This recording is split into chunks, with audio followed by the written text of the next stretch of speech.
Baik, Assalamualaikum warahmatullahi wabarakatuh.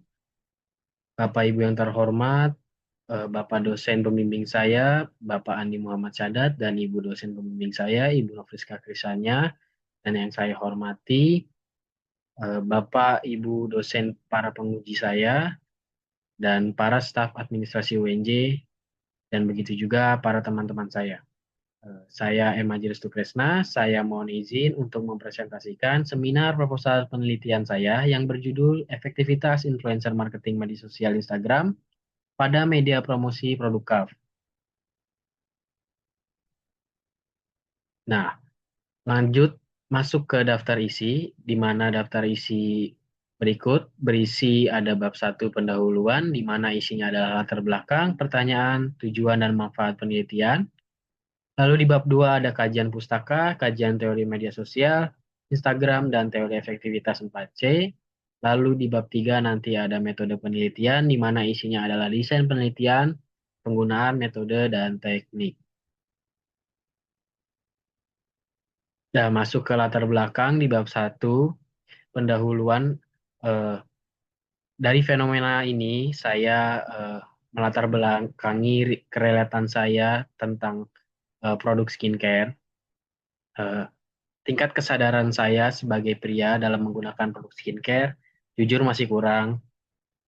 Tetapi setelah adanya era digital, setelah adanya era media sosial ini, saya lebih banyak referensinya. Dan dalam era digital yang serba terkoneksi ini, media sosial telah menjadi alat yang dominan dalam strategi pemasaran, terutama di Indonesia, yang memiliki salah satu basis yang pengguna media sosial terbesar di dunia. Dan hal ini menjadikan Indonesia sebagai negara dengan jumlah pengguna Instagram terbesar keempat di dunia setelah India, Amerika Serikat, Brazil. Dan menurut Oberlo, di tahun 2024 jumlah pengguna Instagram bisa dilihat Indonesia itu mencapai sekitar 99,9 juta dan menjadikannya platform yang potensial bagi merek ataupun brand untuk berinteraksi langsung dengan para konsumen ataupun eh, audiensnya. Ya, masuk ke dalam eh, Instagram Kaf sendiri. Kaf di sini dikenal sebagai sunscreen pria nomor satu di Indonesia. eh, dan ia memiliki strategi pemasaran yang juga menarik perhatian dengan mengandalkan pendekatan modern yang melibatkan influencer marketing dan campaign di media sosial. Dan mereka berhasil memposisikan dirinya sebagai pelopor kosmetik halal untuk pria dengan menawarkan produk yang bukan hanya berfungsi sebagai perawatan kulit, tetapi juga mencerminkan identitas pria modern yang ingin tampil, percaya diri, dan peduli terhadap penampilan. Baik, berikut di sini ada data follower Instagram @kafeveryday. Dari 30 hari terakhir, terhitung dari 19 Maret hingga 15 April. Dan pemasaran melalui Instagram, khususnya dengan menggunakan influencer marketing, telah menjadi populer bagi banyak brand di Indonesia maupun di dunia, karena efektivitasnya dalam menjangkau dan membangun keterlibatan dengan audiens, terutama dalam membangun hubungan. Dan Kap sendiri telah melakukan berbagai campaign pemasaran melalui influencer di Instagram yang bertujuan untuk menjangkau audiens yang lebih luas dan meningkatkan kesadaran merek ataupun eh, meningkatkan penjualan mereka. Dan berikut masuk ke ini adalah salah satu influencer KAF yang dipakai oleh KAF. Di sini ada Ibnu Jamilo atau yang lebih sering dikenal Ibnu Jamil, dan bisa dilihat di sini dengan menggandeng eh, influencer, KAF berusaha menarik perhatian konsumen potensial yang menginginkan produk dengan nilai yang sejalan. Dan pada Instagram Ibnu Jamil, Ibnu Jamil berbagi pengalaman dan tips perawatan diri dengan produk KAF seperti menggunakan face wash ataupun deodoran yang ditujukan untuk pria melalui unggahan postingan dia dan Instastory dia.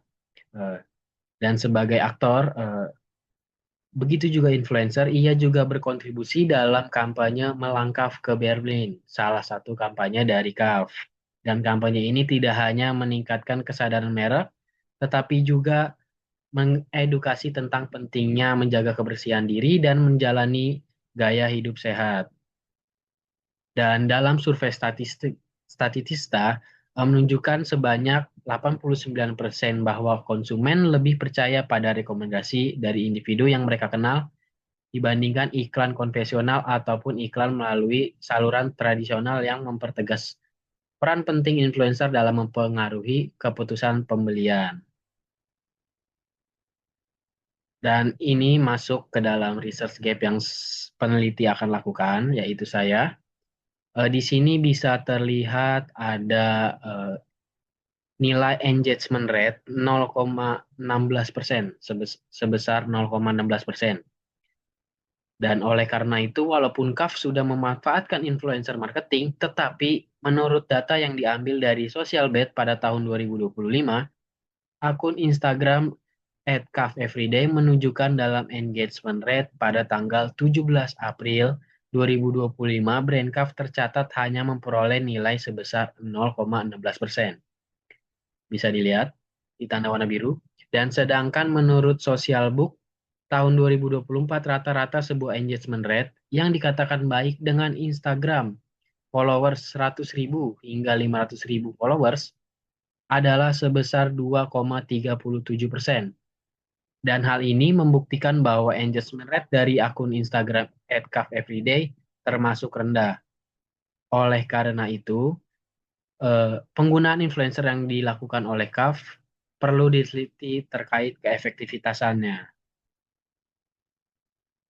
Baik, masuk ke pertanyaan penelitian. Di sini pertanyaan penelitian adalah untuk mengetahui seberapa efektif influencer marketing mempromosikan produk CAF melalui media sosial Instagram. Dan pertanyaan ini akan menjadi fokus utama penelitian untuk mengukur dan mengeksplorasi hubungan antara influencer marketing dan keputusan pembelian konsumen. Lalu ada tujuan penelitian, dan tujuan penelitian ini adalah untuk mengukur efektivitas influencer marketing melalui media sosial Instagram dalam mempromosikan produk CAF dalam meningkatkan brand awareness, engagement rate, maupun penjualan. Dan masuk ke selanjutnya ada manfaat penelitian. Di sini ada manfaat teoritis yang berjumlah dua. Yang pertama adalah penelitian ini dapat memberikan wawasan tentang efektivitas strategi influencer marketing, khususnya di Instagram dalam konteks promosi produk CAF ataupun produk perawatan pria. Hasil penelitian ini bisa menjadi referensi bagi penelitian di bidang pemasaran digital dan studi perilaku konsumen, terutama yang berkaitan dengan penerimaan konsumen pria terhadap produk perawatan diri.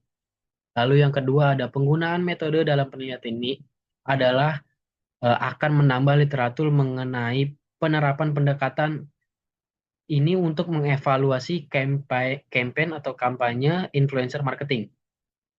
Dan ini juga memberikan kontribusi bagi pengembangan metodologi pemasaran digital dan menguji sejauh mana elemen-elemen berpengaruh terhadap efektivitas pemasaran influencer melalui media sosial. Lalu masuk ke manfaat praktis yang pertama adalah di mana hasil penelitian ini dapat digunakan oleh CAF dan merek lain yang fokus pada produk perawatan untuk pria dalam memahami elemen influencer marketing yang paling efektif dalam meningkatkan engagement rate dan mendorong keputusan pembelian konsumen. Dan ini membantu perusahaan menyusun strategi pemasaran yang lebih tepat. Dan yang kedua, penelitian ini memberikan panduan praktis bagi pemasar dalam memilih influencer dengan kriteria yang sesuai, seperti tingkat kredibilitas, daya tarik, dan kekuatan pengaruhnya. Dan hasil penelitian ini diharapkan mampu untuk membantu perusahaan dalam mengoptimalkan investasi mereka di influencer marketing agar lebih efisien dan tepat sasaran. Lalu yang ketiga ada melalui penelitian ini diharapkan bahwa kesadaran konsumen pria tentang pentingnya perawatan kulit dapat meningkat, terutama jika mereka melihat manfaat perawatan diri melalui influencer yang mereka ikuti di media sosial. Contohnya seperti Ibnu Jamil tadi. Baik, masuk ke bab 2 ada kajian teoretis. Di sini ada yang pertama ada media sosial. Media sosial adalah sebagai sekumpulan aplikasi berbasis internet yang dibangun dengan prinsip Web 2.0 yang memungkinkan pengguna berinteraksi dan berbagi berbagai jenis konten secara lebih dinamis dan interaktif menurut Kaplan et al. Pada tahun 2020. Dan menurut Lewis pada tahun 2021, media sosial sebagai teknologi digital yang memungkinkan individu untuk terhubung, berinteraksi, menciptakan, dan serta mendistribusikan konten secara luas dan mudah diakses. Lalu masuk ke Instagram. Di sini Instagram merupakan sebuah platform media sosial yang berfokus pada konten visual yang dirancang untuk berbagi foto, video, dan berbagai jenis konten kreatif lainnya. Dan tentunya Instagram ini eh, menjadi salah satu aplikasi yang banyak dipakai di dunia. Fitur-fiturnya eh, banyak. Di sini bisa terdiri dari seperti post feed, like, comment, direct message, stories, live, reels, shopping, collaboration, pin comment, analytics, and insight. Dan dari fitur tersebut memungkinkan sebuah brand menciptakan hubungan untuk meningkatkan interaksi dan mempengaruhi keputusan konsumen. Dan yang saya kutip dari Instagram 2024. Masuk ke teori 4C, yaitu di mana ada konteks, communication, collaboration, dan connection. Dan teori 4C ini mengemukakan 4 komponen utama yang dapat digunakan untuk mengukur efektivitas media sosial. Dan komponen-komponen ini memberikan panduan tentang cara memaksimalkan eh, keterlibatan dan dampak media sosial terhadap audiens, terutama dalam berinteraksi ya, dan itu menurut Lutfi dan Mubarak pada tahun 2023. Dan adapun keempat komponen tersebut adalah yang pertama ada konteks. Konteks berfokus pada bagaimana informasi disajikan dengan cara yang menarik bagi audiens. Dalam hal ini penting untuk memperhatikan pemilihan bahasa, nada, serta isi pesan agar sesuai dengan nilai-nilai atau kebutuhan audiens yang ingin dituju. Lalu konteks yang tepat memungkinkan pesan diterima dengan baik dan menghasilkan dampak yang lebih besar, sehingga pesan dapat membangun hubungan yang lebih mendalam antara pengirim dan penerima. Lalu ada komunikasi. Komunikasi dalam teori ini mencakup seluruh proses berbagi informasi mulai dari mendengarkan tanggapan audiens hingga memberikan respon yang relevan dan berempati. Dan komunikasi yang efektif tidak hanya mengandalkan penyampaian pesan satu arah, tetapi juga melibatkan dialog dua arah yang membangun pemahaman dan kepercayaan. Dan dengan komunikasi yang baik, media sosial dapat menjadi wadah untuk menciptakan interaksi yang membuat audiens merasa dihargai dan pesan yang disampaikan pun diterima dengan lebih positif. Lalu masuk ke collaboration. Kolaborasi menekankan pentingnya kerjasama antara pihak yang terlibat. Di sini baik untuk perusahaan dengan audiens atau antar pengguna media sosial. Dan kolaborasi ini bertujuan untuk menciptakan solusi, inovasi, atau kegiatan yang tidak hanya meningkatkan kualitas hubungan, tetapi memberikan hasil yang lebih efektif dan efisien. Melalui kolaborasi, kedua belah pihak dapat bekerja sama dan dapat mencapai tujuan bersama yang lebih besar dan saling menguntungkan. Lalu masuk ke connection. Connection ini adalah komponen koneksi yang menyoroti pentingnya menjaga hubungan yang telah terjalin. Dan dalam konteks media sosial, hal ini mencakup untuk membangun interaksi yang berkelanjutan, seperti memberikan konten yang relevan secara rutin, merespon komentar atau pertanyaan audiens, dan menciptakan pengalaman yang membuat audiens merasa dekat dengan brand ataupun perusahaan. Dan koneksi yang kuat akan membantu meningkatkan loyalitas pengguna dan memperkuat citra positif perusahaan di mata audiens. Baik, selanjutnya masuk ke operasional variable. Di sini bisa dilihat dalam penelitian ini Media yang digunakan adalah akun Instagram @cafeeveryday yang berfungsi sebagai sarana utama untuk menyampaikan pesan dari pihak pengelola kepada para pengikutnya. Dan bisa dilihat, adapun definisi operasional variabel pada dimensi penelitian ini, yang pertama ada konteks, yaitu bagaimana akun Instagram @cafeeveryday ataupun akun influencer menyusun dan menyampaikan informasi dengan bahasa yang mudah dimengerti serta visual yang menarik.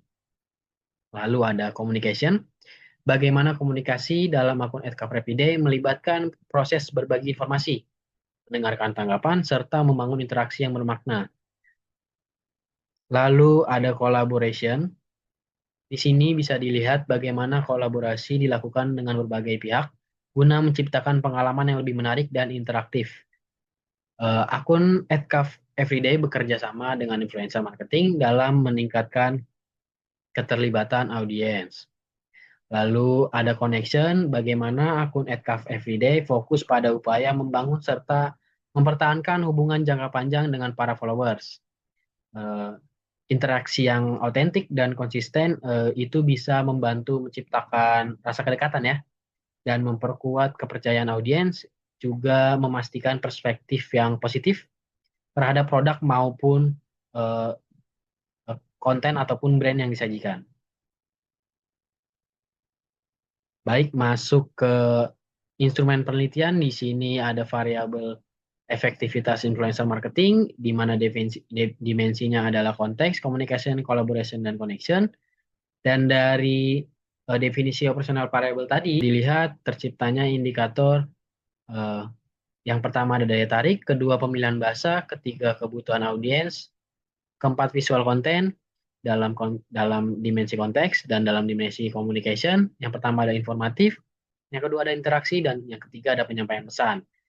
Lalu yang eh, dalam dimensi collaboration, yang pertama ada kolaborasi influencer, yang kedua ada partisipasi, yang ketiga ada keterlibatan. Lalu ada dimensi connection, di mana yang pertama ada pendekatan, yang kedua ada preferensi audiens, yang ketiga ada persepsi terhadap produk, dan yang keempat ada kepercayaan terhadap produk, yang kelima ada minat, dan yang keenam ada tingkat kredibilitas informasi. Baik, masuk ke uji instrumen penelitian, dan dalam penelitian ini uji validitasnya dipakai perhitungan akan menggunakan aplikasi SPSS dengan kriteria penilaian pengujian airtable sebesar 0,1966 dengan taraf signifikansi 0,05. Lalu ada uji reliabilitas. Dalam penelitian ini, uji reliabilitas dihitung menggunakan rumus Cronbach's-Alpha dengan menggunakan kriteria Cronbach's-Alpha. Suatu instrumen dinyatakan reliable jika memperoleh skor 0,7 atau lebih. Lalu ada teknik analisis data, di sini menggunakan analisis deskriptif, dan penelitian ini menggunakan analisis statistik deskriptif yang digunakan untuk menganalisis data dengan cara mendeskripsikan atau menggambarkan data yang telah dikumpulkan sebagaimana adanya tanpa bermaksud membuat kesimpulan yang berlaku untuk umum atau generalisasi. Lalu yang kedua ada teknik pengukuran efektivitas. Lalu di sana bisa dilihat ada nilai indeks efektivitas, dan nantinya data yang telah dikumpulkan dalam penelitian ini akan diukur tingkat efektivitasnya dengan menggunakan sebuah nilai indeks efektivitas. Dan itu akan dilakukan dengan menghitung rata-rata dari total skor yang diperoleh responden. Dan nilai total skor dihitung berdasarkan hasil penjumlahan seluruh skor jawaban responden terhadap setiap pernyataan yang diberikan dalam kuesioner. Dan selanjutnya, nilai total tersebut dibagi dengan jumlah pernyataan yang digunakan untuk mengukur suatu variabel atau dimensi. Dan dari kriteria tersebut, penelitian ini menggunakan skala Likert 1-5 dan eh, mengkategorikan kriteria indeks efektivitas. Yang pertama itu ada, bisa dilihat dari sangat tidak efektif, yang kedua ada tidak efektif, yang ketiga ada cukup efektif, yang keempat ada efektif, yang kelima ada sangat efektif. Dan dari perhitungan tersebut nanti bisa ditentukan nilainya dari hasil perhitungan nilai indeks efektivitas. Rumus ini dilakukan untuk mengetahui sejauh mana aspek dapat nilai dan bisa dilihat persepsi responden dan semakin tinggi nilai indeks yang diperoleh maka semakin tinggi pula tingkat efektivitas yang dirasakan oleh responden terhadap aspek yang diukur. Baik, sekian dan terima kasih Bapak Ibu atas perhatiannya. Mohon maaf apabila ada kekurangannya. Saya M. Haji Restu Kresna dari Fakultas Ekonomi dan Bisnis Program Studi Pemasaran Digital. Izin pamit. Wassalamualaikum warahmatullahi wabarakatuh.